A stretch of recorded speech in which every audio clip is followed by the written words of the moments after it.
இந்த கோலத்திலே வந்திருக்கிறாய்? ஏன் இந்த கோலத்திலே வந்திருக்கிறாய்?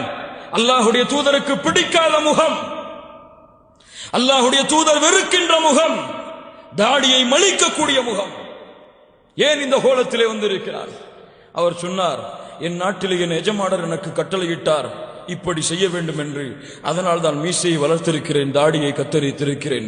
அல்லாஹ்வுடைய தூதர் முஹம்மது ரசூலுல்லாஹ் ஸல்லல்லாஹு அலைஹி வஸல்லம் தன்னுடைய தாடியை பிடித்து சொன்னார்கள், என் எஜமானன் எனக்கு கட்டளையிட்டிருக்கின்றான் தாடியை வளர்த்து மீசையை கத்தரிக்கும்படி.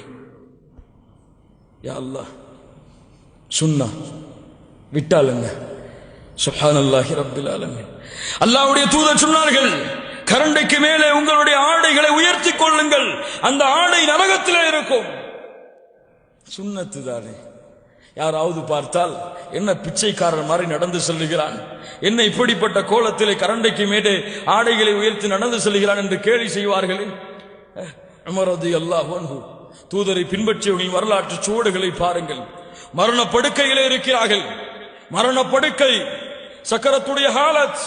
அதுவும் அபூ லூலு என்ற மஜூசியால் குற்றப்பட்டு குடல்கள் வெளியே வந்து இரத்தங்கள் கொட்டிக் கொண்டிருக்கின்றன. ஒரு தோழர் வந்தார்கள், புகழ்ந்தார்கள் உமர் அவர்களை. ஆட்சி செய்தீர்கள், நிர்வகித்தீர்கள் நேர்மையாக, நீதியாக என்று புகழ்ந்து கொண்டே சென்றார்கள். உமர் அவர்கள் மயக்க நிலையிலே கேட்டுக்கொண்டே இருந்தார்கள். அந்த தோழர் சிறிய நேரம் தூரம் சென்றார். ஃபருத்தூஹு அலைய, அவர் என் இடத்திலே நீங்கள் மறுபடியும் அழைத்து வாருங்கள்.